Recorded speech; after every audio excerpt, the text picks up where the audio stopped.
भी इम्पॉर्टेंट है। इन तीनों नंबर में से ही एक क्वेश्चन आपके पूरे हो जाएंगे, ध्यान रखना। मतलब 3 मार्क्स में से 1 मार्क्स आप ये सोचो कि आउट है, मतलब कि सोचो कि कंफर्म है, आना ही आना है 100%। तो ये हेलो एवरीवन, आई होप आप सब ठीक होंगे। गाइस, ये वीडियो बहुत ही ज़्यादा इंपॉर्टेंट होने वाला है आप लोगों के लिए, क्योंकि देखो जो 17 अक्टूबर को आप लोग का एग्ज़ाम है एसएसटी का मिड टर्म, उसमें मुझे जहाँ तक लग रहा है कि 5 नंबर के आपके मैप पूछेंगे, जिसमें कि 3 नंबर का आपका हिस्ट्री का होगा और 2 नंबर आपकी ज्योग्राफी का होगा। ज्योग्राफी का मतलब होता है भाई भूगोल, और हिस्ट्री का मतलब होता है इतिहास। तो प्लीज़ आप लोग ध्यान से सुनना, हिंदी इंग्लिश दोनों मीडियम के बालक, तो आप लोगों के लिए इस वीडियो से 5 नंबर पूरे होने वाले हैं।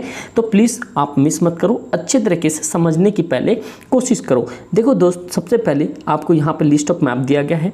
जो मैप मैं बता रहा हूँ फिल्टर करके, इसमें बहुत सारे मैप दिए गए हैं, लेकिन सारे आपको नहीं करने हैं। जो मैप मैं आपको बता रहा हूँ सिर्फ वही करके जाना है, उसके इर्द गिर्द ही पूछा जाएगा, क्योंकि लास्ट 5 सालों में सीबीएसई ने हमेशा वहीं से क्वेश्चन उठाया है। तो मे बी इस बार भी वही कंडीशन हो सकता है। देखो, सबसे पहला क्वेश्चन हम बात करते हैं चैप्टर नंबर 3.2, ये मत समझना। सबसे पहले चैप्टर का याद रखना, नेशनलिज्म राष्ट्रवाद। इसके अंदर से आपको 2 चीज़ इंपॉर्टेंट याद रखना है कि एक तो आपको सबसे पहले कांग्रेस के अधिवेशन, कांग्रेस, या आपके पेपर में या कभी पेपर में ये लिख जाए आईएनसी, तो ये भी आप पैनिक मत करना। आईएनसी का फुल फॉर्म होता है इंडियन नेशनल कांग्रेस, तो ये भी चीज़ आप याद रखना।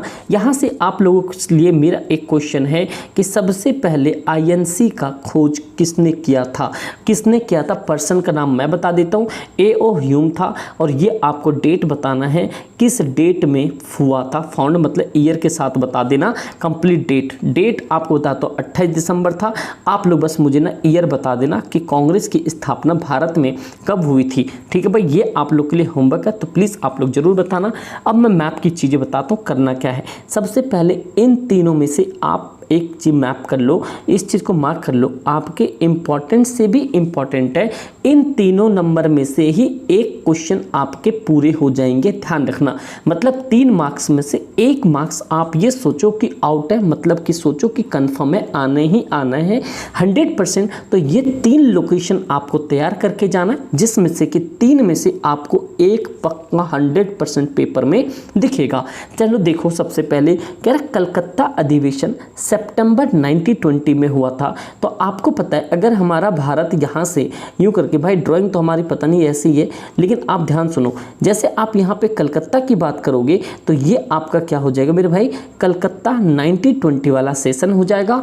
और यहाँ पे जैसे आप यहाँ पे थोड़ा, ये तो भाई गुजरात वाला एरिया है, नीचे महाराष्ट्र के पास जाओगे तो वहाँ पे आपका नागपुर हो जाएगा। और नीचे यहाँ पे ये बात करोगे तो ये मद्रास वाला आपका तमिलनाडु वाला मतलब मद्रास वाला क्वेश्चन हो जाएगा। मतलब कहने का, अगर आप मैप पे कुछ इस तरह से ड्रॉ करते हो भारत का मैप, तो चलो मैं ऐसे तो देखो, ड्राइंग तो भाई आपको होता है, सॉरी फॉर दैट, बट मैं एक रिवाइज करके बताता हूँ। अगर बंगाल की बात करते हैं तो बंगाल आपका यहाँ पे दिखेगा, तो बंगाल वाला ये कलकत्ता सेशन हो जाएगा 1927 टेप्पन वाला।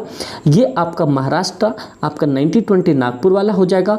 और इस एरिया में इतना तमिलनाडु मतलब कि आपका मद्रास वाला सेशन यहाँ पे हो जाएगा। तो यहाँ से आपके 1 नंबर कंफर्म हो गए। तो बस आपको इन्हीं तीनों में से करके जाना है। मोस्ट प्रोबेबिलिटी रखो कि आपको नागपुर वाला इस बार मिड टर्म में पूछेगा, मिड टर्म में इस बार नागपुर वाला पूछेगा। देखना भाई, यहाँ पे पूछेगा, 100% आ सकता है। तो प्लीज़ आप लोग करके जाना, इंपॉर्टेंट है, वेरी वेरी इंपॉर्टेंट है ये। ठीक है, अगला बात करते हैं मोमेंट की। आपको पता है कि भारत के अंदर में जितने भी आपको नेशनलिज्म मोमेंट, आंदोलन की बात करते हैं, आंदोलन होता भाई मोमेंट के अंदर सबसे पहला इंपॉर्टेंट, मैं आपको एक मैप ड्रॉ करके देता हूँ। आप देखो भाई, मैप के लिए सॉरी, आप ये ड्राइंग ही ऐसा होता है, हमेशा अपने दोस्त से बना के पास होता मैप। तो चलो देखते हैं, एक बस रफली समझ जाना। देखो, कहने का मतलब हो गया, चंपारण बिहार में आपको बताएं नील की खेती के लिए हुआ था। तो आपको पता होना चाहिए इस एरिया में इतने में बिहार है, ये यूपी है, उत्तराखंड है, ये आपका लेह हो जाता है, बीच में हिमाचल हो जाता है, इधर जम्मू कश्मीर हो जाता है, इधर पंजाब हो जाता है, अभी और हरियाणा, दिल्ली। एक मैप वाला सेशन अगर आप लोग कंप्लीट एक बार ना, बस एक चीज़ कमेंट करके ज़रूर बताना कि मैप पे कंप्लीट रख के मैं आपको कंप्लीट एक पॉलिटिकल मैप 5 मिनट में याद करवा दूँ। अगर ज़्यादा से ज़्यादा बालक आप कॉमेंट करोगे तो मैं ज़रूर एक सेशन में मैप की क्लास कंप्लीट आपको याद ही करवा दूँगा, टिप्स पर याद हो जाएगा। ठीक है, बस आप कमेंट करके बताना। अभी फ़िलहाल इसको आपको इसमें से मैं समझाने की कोशिश करूँगा, ठीक है भाई, जिस तरह से हो पाए। तो देखो यहाँ से इतना दूर की तो ज़रूरत पड़ेगी नहीं, जिसमें कि देखो चंपारण बिहार वाला था, 1917 में हुआ था, ये आपको पता होना चाहिए। इस एरिया में बिहार है, तो बिहार में आपको याद रखना है कि जब भी मोमेंट की बात करेगा, आंदोलन की बात करेगा ना, आंदोलन, तो वो आपको चंपारण वाला बिहार डेट याद रखना। ये 1917 आपको कहाँ पर हुआ था, ये बिहार में हुआ था, ठीक है बड़े भाई। यहाँ पे फिर अगर ज़्यादा दिक्कत हो तो आपको पता है कि ये हमारा प्यारा भारत, अगर ये क्या है हमारा गुजरात, क्या है यहाँ पे गुजरात, तो खेड़ा वाला और अहमदाबाद, तो देखो खेड़ा और अहमदाबाद ये दोनों आपके गुजरात में हुए थे 1917 और 1918 वाला सेशन याद रखना।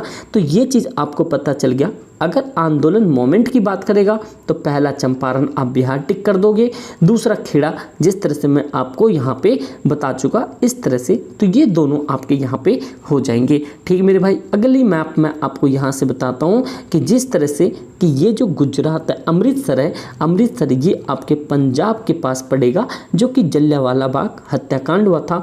आप लोग बताना जलियांवाला बाग का दूसरा किस नाम से जाना जाता है, इसको किस एक्ट के नाम से जाना जाता है, इसे कौन सा कानून कहा जाता है, इसे कौन सा कानून कहा जाता है, याद रखना जलियांवाला बाग हत्याकांड को, और दूसरा कौन सा एक्ट और किस कानून के नाम से जाना जाता है। अगर आप लोग को याद हो तो आप लोग डेट भी कमेंट करके जरूर बताना, जिससे कि पता चले आप लोग को कितनी रिवीजन है। उसके बाद मोस्ट इंपॉर्टेंट चोरा चोरी यूपी में हुआ था, नॉन करप्शन असहयोग आंदोलन के बीच में। तो आपको पता है अगर ये हमारा प्यारा भारत है तो इस तरह से यहाँ पे क्या बनता है यूपी, तो ये आपका चोरा चोरी कांड यूपी में हुआ था, आपको पता है 1922 में। और ये भी चीज़ आप कमेंट करके बताना यहाँ पे कितने लोगों की हत्या कर दी गई थी, कितने पुलिस वाले थे। और ठीक है भाई, यहाँ पे अगला था दांडी। देखो मैंने सारी चीज़ बताया, दांडी सिविल डिसओबे मूवमेंट, मतलब कि आपका सविनय अवज्ञा आंदोलन, ये आने के चांसेस है। और लास्ट टाइम 2022 में आपके पेपर में यही देखा गया था, तो आप लोग याद रखना कि यहाँ पे ये दांडी मार्च हो गया, यहाँ पे दांडी के लिए भी आप लोग इस पे क्वेश्चन टिक करना। अगर ये मोमेंट वाले क्वेश्चन आते हैं तो आपको दो चीज़ कंफर्म हो जाता है। यहाँ से आपके पक्की बात है कि 1 नंबर नीचे के लिए 3 नंबर में से आपके यहाँ पे कुछ ना कुछ, तो अगर आप इतना कर लोगे 3 नंबर कंफर्म हो जाएगा, इतनी तो गारंटी है। अगली बात करते हैं मेरे भाई अब ज्योग्राफी का। अब देखो ज्योग्राफी में आपको सिलेक्टेड मैप करना है, जो मैं बता रहा हूँ आपको उतना सिलेक्टेड मैप करो, कौन सा मैप आपके आने के चांसेस है। क्योंकि लास्ट 5 साल में जिस तरह से सीबीएसई ने पूछा है तो उसी बिहाफ पे मैं आपको आइडिया बता रहा हूँ, मे भी आपके 99% उसी से क्वेश्चन बन सकता है। तो सबसे पहले ज्योग्राफी मतलब भूगोल को देखना है, उसमें आपको मेजर सॉइल टाइप, आप बस एक याद रखना, लेटराइट मिट्टी मतलब लाल मृदा का, ठीक भाई, लाल मृदा वाला याद कर लेना। उसके बाद कुछ नहीं, उसके बाद आपके पास सबसे ज़्यादा इम्पॉर्टेंट होता है मैप के अंदर में, ये बात करता हूँ डैम्स, ध्यान रखना इसमें से आपको 4 डैम करना है, 4 डैम इम्पॉर्टेंट है। यहाँ से आपके 1 नंबर पक्के हो जाएंगे 4 डैम्स में से।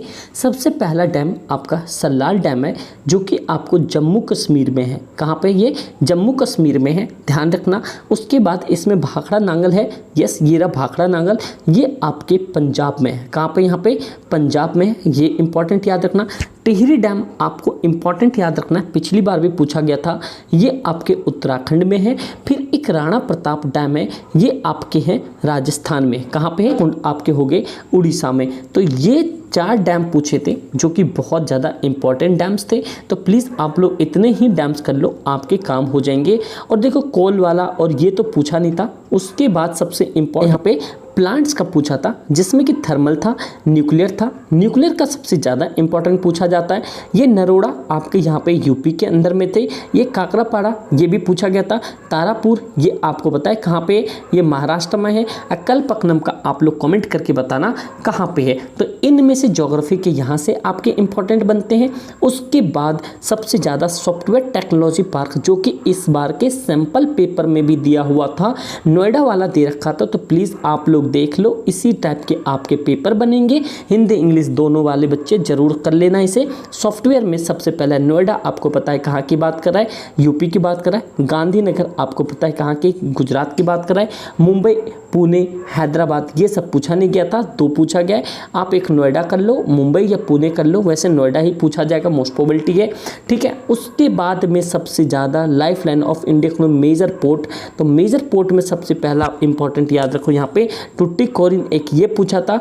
एक टुट्टिकोरिन के बाद आपका पूछा था कांडला, कांडला के बाद पूछा था ये विशाखापट्टनम, और उसके बाद में कोच्चि। भाई साहब अगर आप इतने कर लेते हो तो सबसे ज़्यादा इंपॉर्टेंट हो जाएगा और 5 नंबर आपके पूरे हो जाएंगे। और उसके बाद लास्ट एक कर लेना इंटरनेशनल एयरपोर्ट। एयरपोर्ट के अंदर में आप जानते हो ये दिल्ली के अंदर है, और यहाँ पे एक राजीव गांधी वाला कहाँ है, एक तो राजगीरा हैदराबाद राजीव गांधी वाला कर लेना, और कलकत्ता सुभाष चंद्र मतलब ये नेताजी सुभाष चंद्र बोस वाला कर लेना। यहाँ से 2 इंपॉर्टेंट पॉइंट बन जाते हैं। वैसे करने के लिए आप ये सारे करके चले जाना, एक मारा मोटा सारा कुछ देख के जाना। और मैप आपके 100% श्योरिटी दे रहा हूँ कि मैप आपके यहीं से ही बनेंगे। तो भाई आप लोग को सामने मैप का मैंने सारा कुछ बता दिया, तो मैप उम्मीद करता हूँ आप लोग मैप वर्क इतना अच्छे से कर लोगे।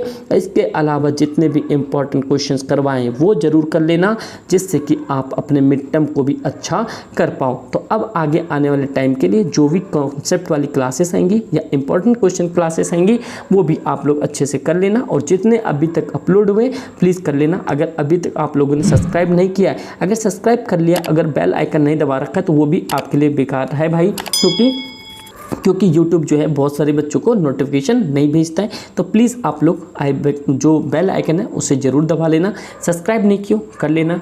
अगर अच्छा लगेगा तो एक कमेंट करके ज़रूर